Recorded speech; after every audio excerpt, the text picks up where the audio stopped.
Fallout the series is just around the corner, and I really hope that my Deathclaw is in it.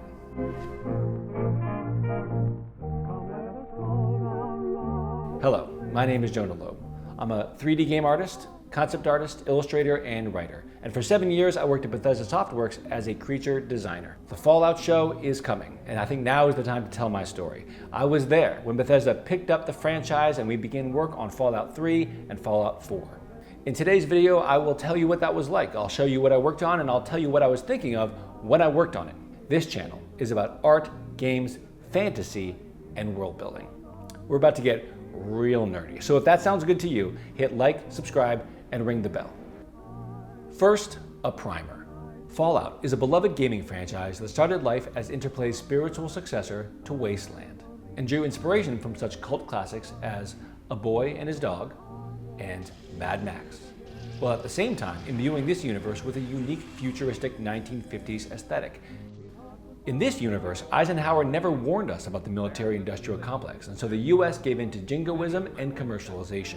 They put nuclear reactors in their cars and filled their homes with military-grade robotics, to help make the pancakes.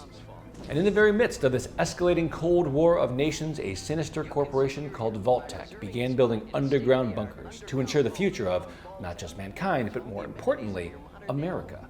The bombs dropped, the vaults were filled, and as for the rest of the world, well,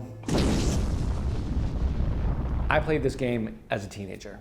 I wasn't really allowed to have explicitly violent video games growing up. I was still playing 4D boxing, Prince of Persia, Star Control. So I played it during sleepovers at my friend's house. To 13-year-old Jonah, the CD-ROM quality graphics looked so real. The dialogue choices were so involved. And the violence, well, there was a lot of it. The game sold over 600,000 copies, earned a sequel and a few spin-offs, but none of it was enough to save their developer Interplay from bankruptcy. When that happened, everyone figured that Fallout was gone. But a few years later, rumor began to circulate, and I had that rumor personally confirmed to me when I applied for the third time to Bethesda.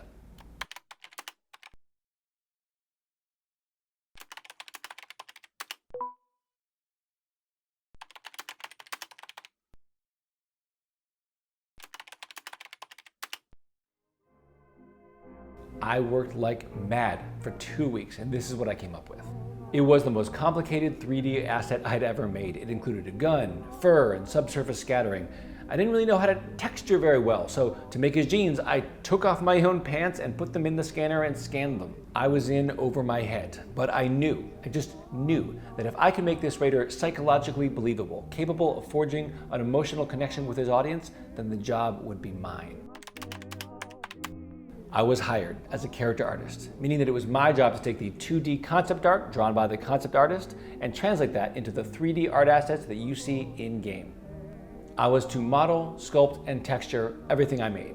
And everything I made over the next 7 years would go on to form the bedrock of my career. Before beginning work on a sequel, you have to study the original, what came before, and do your best to honor it. This was a challenge. How do you take little 2D creature sprites and update them into life-sized models?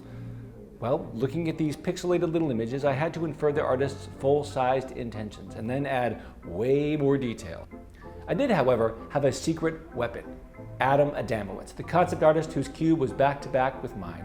Adam drew all of the concept art for Fallout 3, all of it, and he was awesome. It was Adam who taught me that characters were more affecting with unexpected nuance. The horrifying is more horrible when infused with comedy, the disgusting all the more stomach-churning when mixed with beauty, creativity as the combination of unexpected elements. So, let's start with Fallout 3, and it's important to start small, and you don't get much smaller than an ant, unless it's irradiated. In our very first all-hands-on-deck meeting, a list of things appeared on the screen, things that needed to get done, and on the very end of that list is a phrase that I will never forget.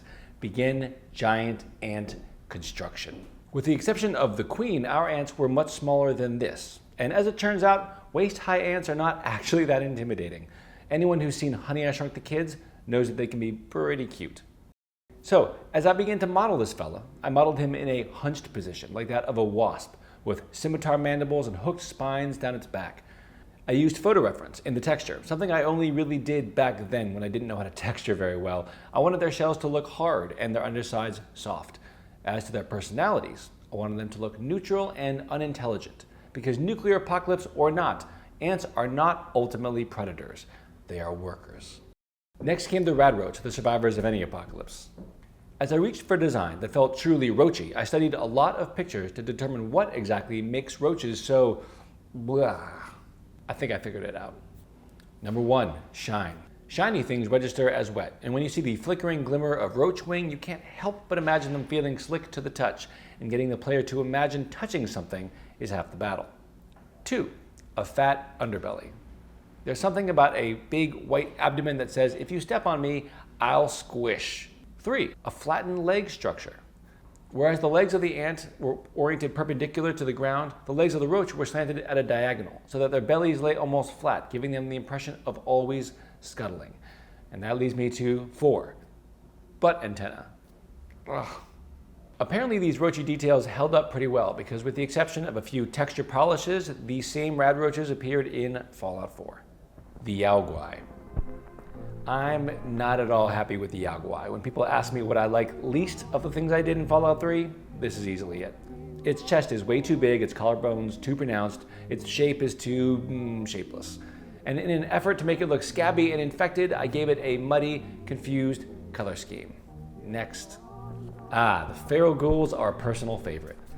I even like the Funko version. I came up with this really twisted idea about the feral ghouls. They have so much skin falling off all the time. I thought, what if one of the first things that fell off of the feral ghouls was its eyelids?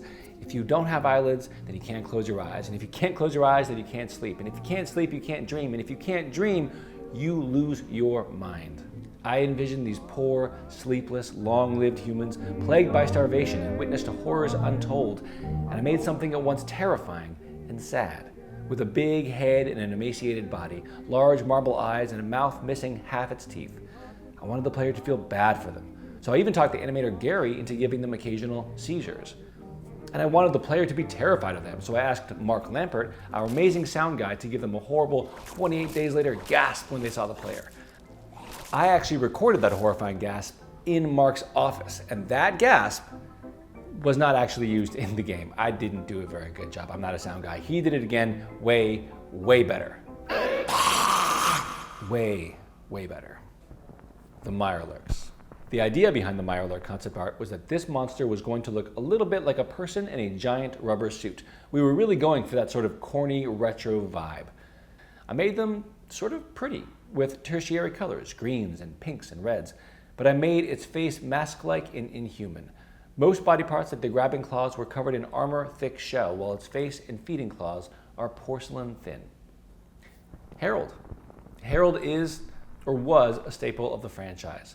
His character portraits from Fallout 1 and 2, which were actually pictures of clay statues, helped me to visualize his appearance in 3, when Bob, the plant growing out of his head, had grown so large that Harold's body was almost completely subsumed within it.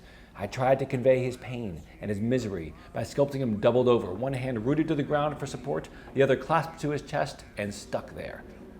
My only real disappointment was that Harold never had any actual leaves on him, which he was definitely supposed to have. Oh, and I made the burned version of Harold as well. Poor guy. The Chinese stealth armor.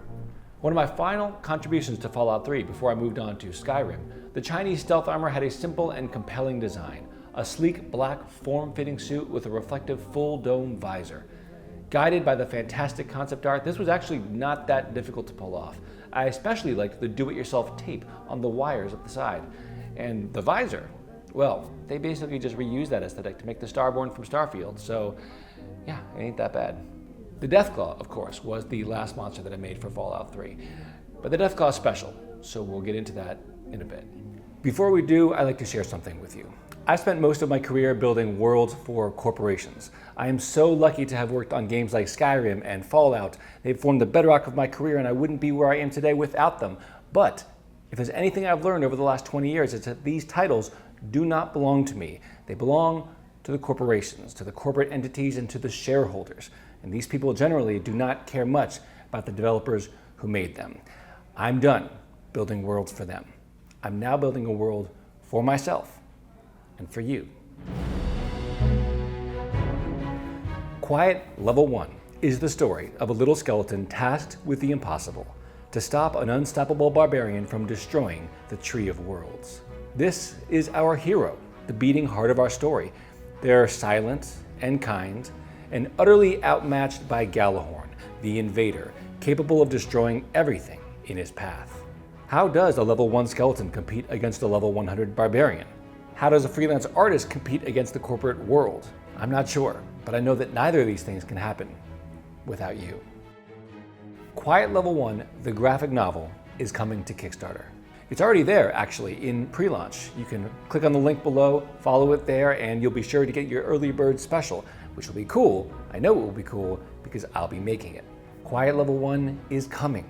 You can follow its development on Instagram, watch snippets here on YouTube, and most importantly, join my exclusive behind-the-scenes developer journal called The Tree of Worlds, where we talk world building, fantasy, and storytelling.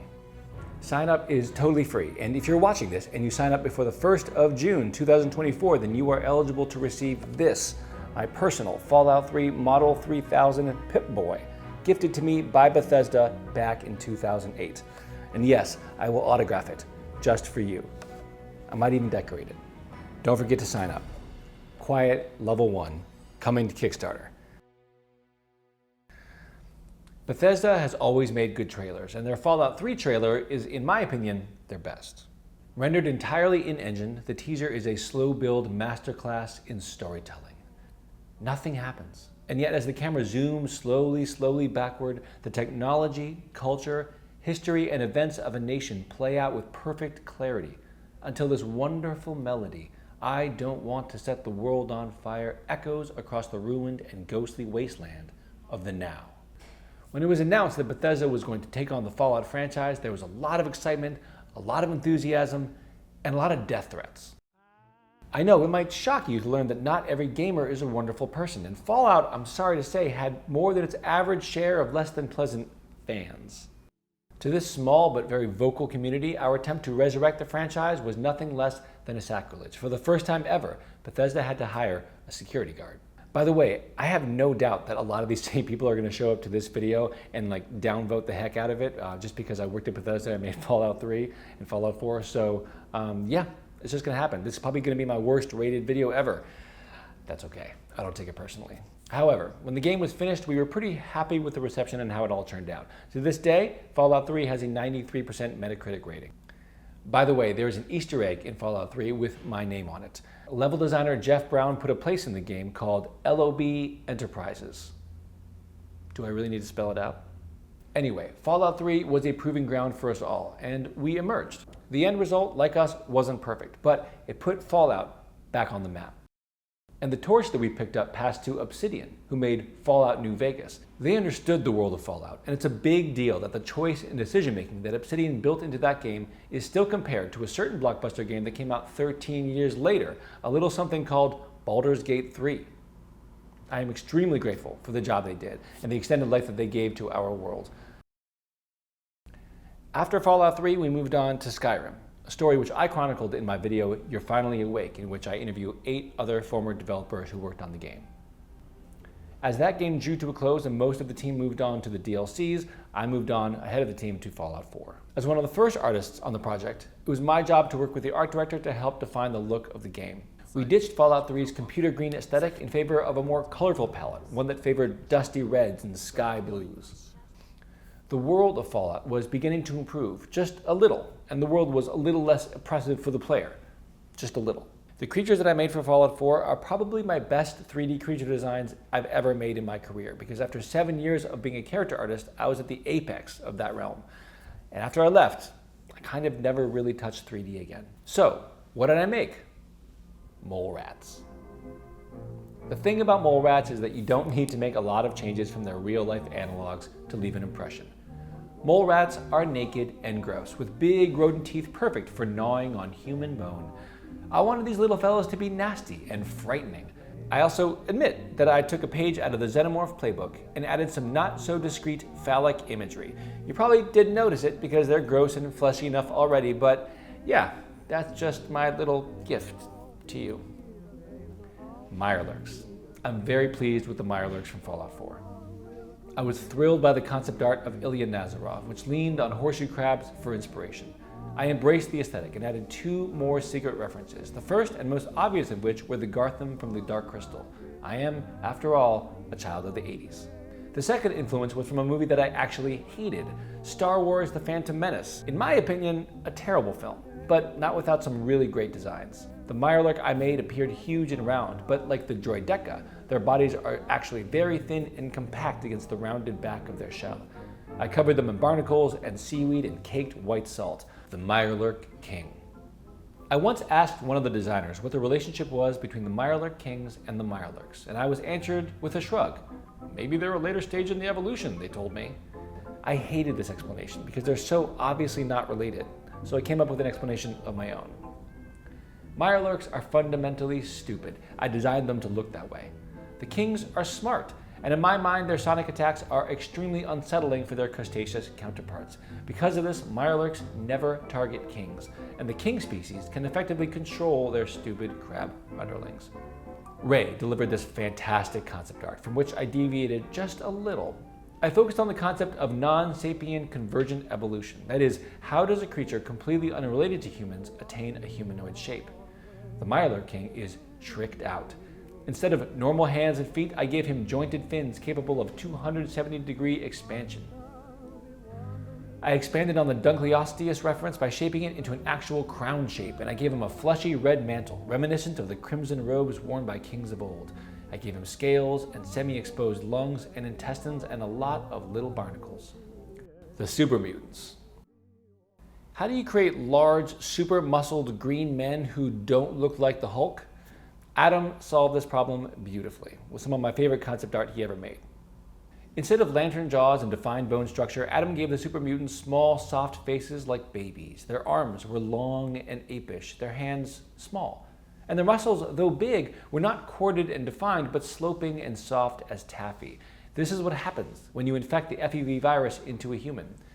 Yes, they grow bigger and stronger, but there are lopsided effects. When I modeled them, I made it so that even their fingers are different lengths. The ones that got the most circulation and received the most FEV are the longest, whereas the pinkies are tiny. Originally, I designed their faces to be less expressly evil. I wanted to inspire the designers to give them quests and dialogue and more. After all, Supermutants are just humans who were forcefully changed. In my effort to convert people to my cause, I made this expression sheet to show off their potential versatility. In the end, I was overruled, and we opted for the more thuggish variant you see in-game, which, I'm still happy with. Preston Garvey's outfit. Another settlement has sent word that they need our help. Yes, I created Preston Garvey's outfit. A combination of cowboy and revolutionary soldier, coated in dust but with just a hint of jaunty flair. I had no idea when I made this that Preston Garvey would become a meme. Check it out. I got word of a settlement. Ah! Whoa, what's the matter? What the hell is that? A killer robot monster? A settlement. Ah!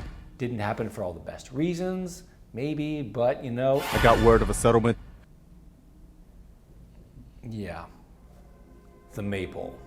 With just weeks to go before I was set to leave Bethesda Softworks, I wanted to give everything I could to my team. The Maypole is indescribably tall. It moves across the horizon in a storm of radiation. They say it has been walking since the beginning. It walks and grows and grows and walks. Blessed with glowing life, it can never die. Drawn by its howls and the Geiger-shattering levels of radiation that pour off it, the feral ghouls come swarming, like children to a fair. Inspired by Giacometti's Walking Man, the Maypole was my attempt to induct a new legend into the Fallout universe. It was at heart a retro idea, Attack of the 50-Foot Man. It was also Siren Head, Attack on Titan, and Shin Godzilla. In my mind, this giant glowing one would be by far the most dangerous entity in all of Fallout, a mindless, melting, undying incarnation of agony.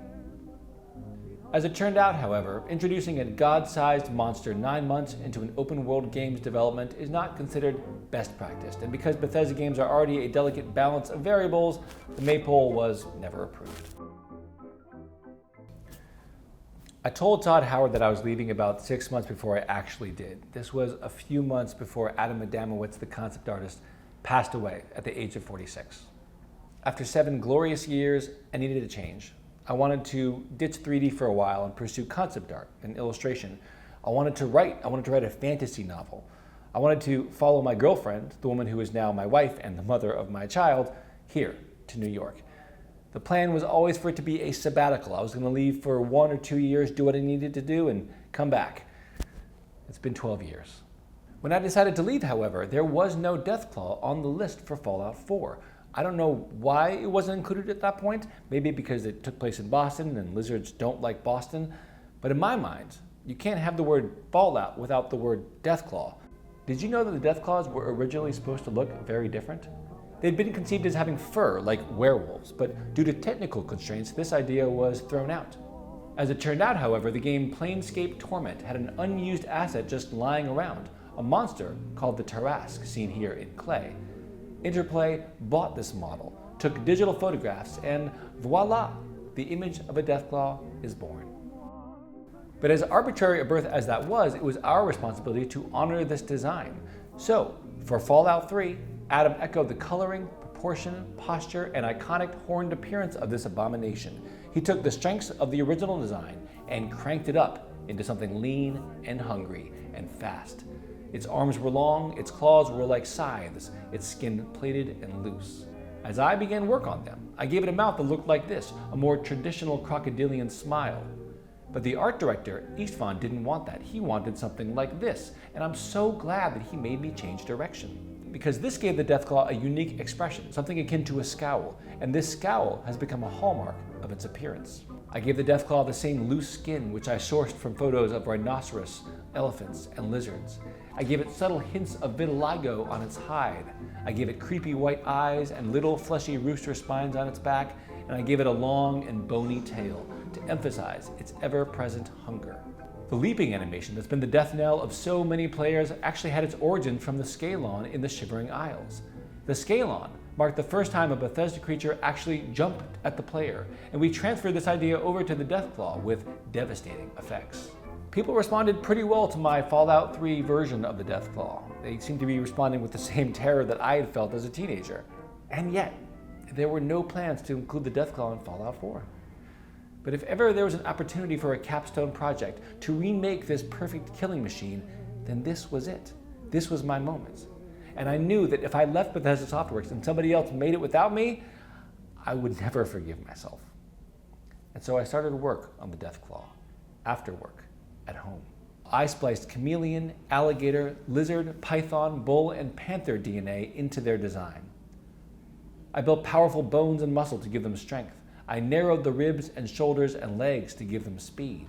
The horns of the Deathclaw thickened and became integrated with its skull, not pointing up and out anymore, but forming a single plate, a bull's head battering ram for charging and crushing.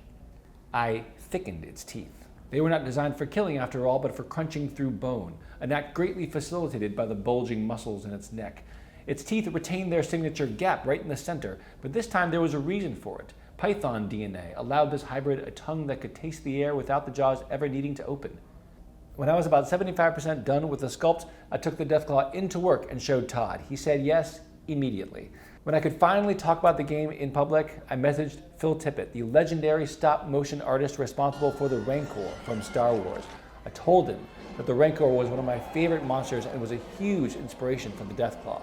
And he told me that the Rancor was a cross between a bear and a potato. That's creativity.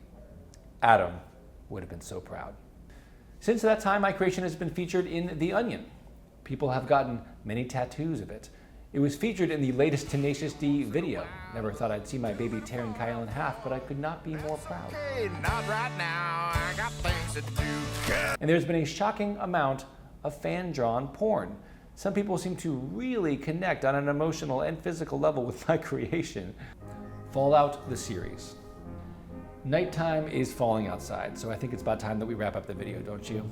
I remember Todd talking about the possibility of a Fallout show or something like that. He wasn't really excited so much as he was cautious. A lot of directors would take this, he said, but we need somebody who can treat the source material with care. We need like a Nolan or someone. Well, now we have a Nolan, and I am predicting that this show will be good. I hope the writing is good. I hope the characters are good. They appear to have included my Radroach, so I'm psyched about that. I think that they understand the world. That matters. That matters to everyone who loves Fallout. All those haters who've been talking smack about Bethesda, you guys know what I'm talking about. Whether you think we got it right or you think we got it wrong, we can all agree that the source material needs to be handled with care. Fallout is more than game mechanics. It's more than varied RPG elements. It's more than VATS. It's the world of Fallout that matters. It's the vision. It's the soul. It's the message. Some people might just see the depravity or the violence or the horror of it all. But it's clever and it's funny. And yes, it's deep. The 1950s shtick works because it's ironic. Its charm is rendered entirely false against the reality of nuclear war. And war never changes. Fallout describes an America that is jingoistic, xenophobic, wealthy, shallow, and armed to the teeth. It's a caricature of us and a dark vision of a possible future. Fallout is not a game, it's not a series, it's not a movie, it's a world. And I'm really, really excited for the show. Because even if it's halfway decent, it will at the very least introduce a whole new generation of people to the world of Fallout. And despite the dust and the radiation and the giant cockroaches, it's a world worth sharing. Thank you for watching. If you enjoyed today's video, please don't forget to like, subscribe, and ring the bell. Leave a comment, I would love to hear from you. If you haven't watched my Skyrim documentary, You're Finally Awake, watch that next. And don't forget my personal passion project, Our New World Together. Quiet Level 1 is coming to Kickstarter in April. I would love to see you there and have you be a part of that. Click on the link below for more information. And that's it. That's all I've got. Keep dreaming, keep playing, keep building worlds, and have a great night.